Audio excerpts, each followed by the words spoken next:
Okay, so Scott Marenko reached out to me many years ago over the Facebook page of the museum, and at the time he was the training coordinator at Rocky Mountain Metal Container in Golden, Colorado, right near Coors Brewery.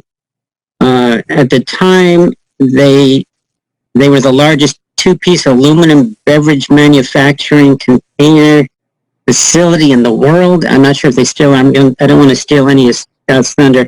He spent over a decade in the canning world, and 4 out of 5 members of his family are still involved in that. So I just want to welcome Scott Marenko from Arizona. Thank you for joining us.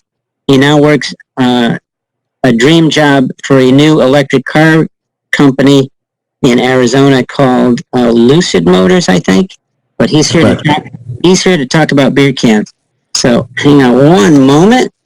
So can you hear me, Scott? Absolutely. Can you hear me? I can, loud and clear. So the picture in the middle, these are some of the things that Scott sent to the museum early on, and this is one of those cases where I was giddy for days after receiving the box from Scott. Not only did he send some of these cups, the early stages of beer can production, as well as some of the tops, just pieces of cans throughout the production cycle. He sent me an example of the first aluminum can, which Coors produced in, I believe, 1959. Am I right on the year, Scott? Spot on. And I'll let you talk a little bit about what you did. I don't know if you want to go through the slides you sent me now, or we can talk about them after. I just wanted you to talk a little bit about your life in canning, some of the highlights, and I know you actually got to meet Bill Coors, who left quite a mark in beer can history with the first successful aluminum can in '59. So welcome, Scott. Thanks for coming. Well, thank you for having me. It's truly an honor and a privilege to be here, guys. Like Kevin said, we connected a few years ago when I was the training manager at Rocky Mountain Metal Container. And I probably had been in that role all of 2 weeks when we first connected. A little bit about me. I'm a retired United States Navy submarine sailor. I spent 20 years as a submarine human resources manager. I completed 18 deployments on 3 ballistic missile submarines. Spent about 5.5 years of my life underwater. Thank you for your service. I wanted to say that earlier. Appreciate your support. After that, we loved Colorado so much. I actually finished my career in the Navy in Colorado. Talk about as landlocked as you can get. And they just didn't have a lot of opportunities for submarine human resources managers without a college degree in Colorado. So I sold cars for a couple of years and hated it. Found out I was the world's worst car salesman. My son, after he graduated high school, went to work as a temporary worker at the Coors Brewery in Golden, Colorado, and told me that they love veterans at Coors and I should give them a try. So in December of 2007, I started my life as a can maker. And man, I'll tell you, what a wonderful job it was. I mean, like Kevin, I started collecting cans back in the mid to late 70s and had a rather sizable collection when my wife and I got married in the mid 80s, and she allowed me to keep them until she got pregnant with my oldest son. And she said, I will not have a baby in a 2-bedroom apartment that looks like a college frat house. So one of my shipmates took my collection to his mom in Texas, and where it still resides today. It's grown quite substantially.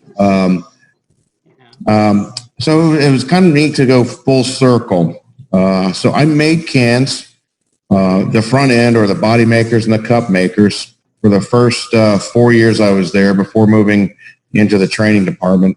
And that's where I really learned the history of that. And we had a small collection of Coors cans and that we had manufactured since the plant started in 1965.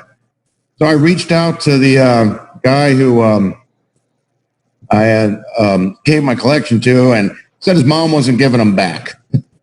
So I lost my collection, but it's in a good home, and I'm happy that she has that. But talk about full circle.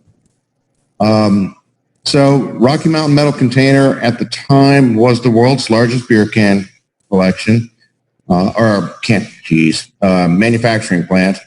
Care to guess how many cans we made on a daily basis?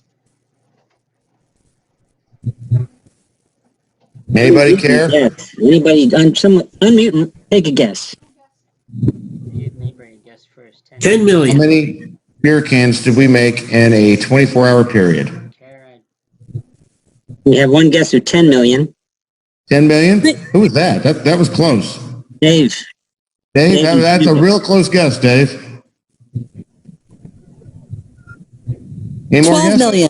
12 million. You're getting closer. Well, Kara with 12 million.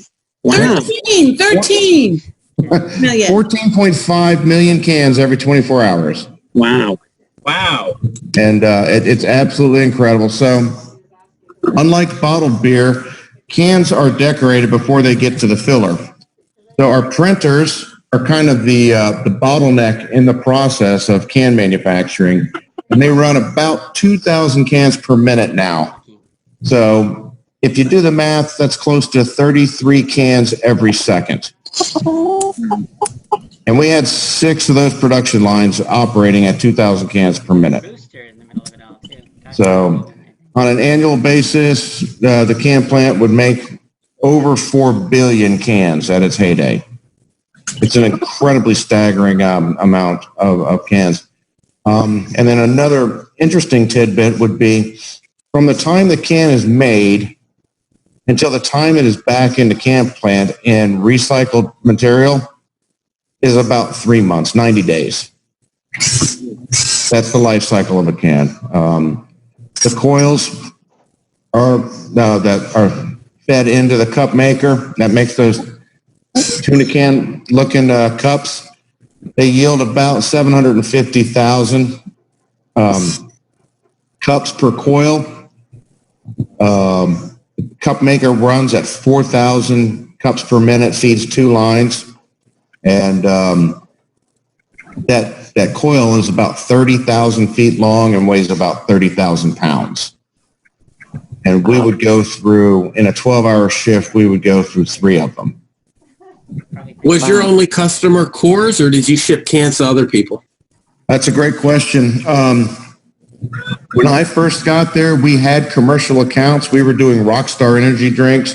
We were doing Pepsi. We were doing some other commercial accounts. But once we merged with Miller and became Miller Coors back in 2008, the commercial business went away and we strictly supplied cans to the Miller Coors breweries here in the U.S., which is a shame because commercial cans is where it really is. So if you think about it, an aluminum can, much like this one here, costs only 5 cents to make.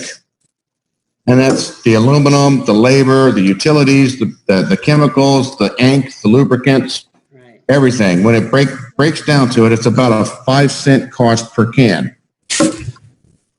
So we would sell 1,000 cans to the brewery right at $20. Okay. Now, Ball Metal Container, they'll sell 1,000 cans for $75 per 1,000. So there is a $55 per 1,000 beer cans markup. And I'm not complaining because my wife works for Ball, and being a shareholder, she's pretty fortunate to be there. So each one of the pallets, another interesting tidbit, there are 8,140 12-ounce cans per pallet, and it takes about 5 minutes to build a pallet.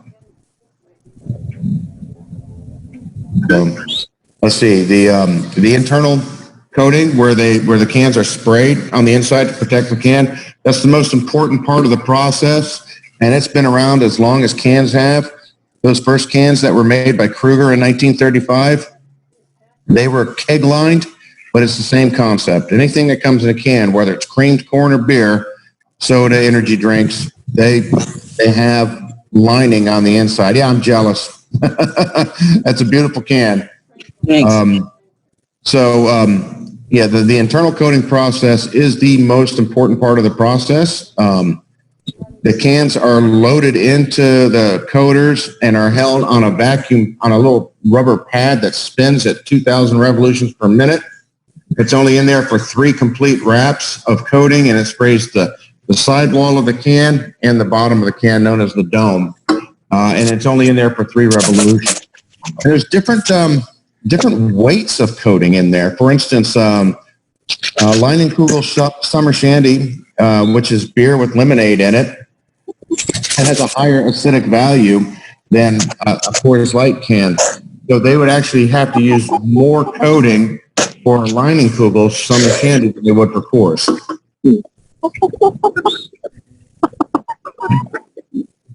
So let's see. The bottom of the can is the dome, and it's actually designed to pop off at about 75 to 80 PSI. It's kind of like a check valve. So if the can is frozen, that dome will pop off to allow for expansion before the lid fails.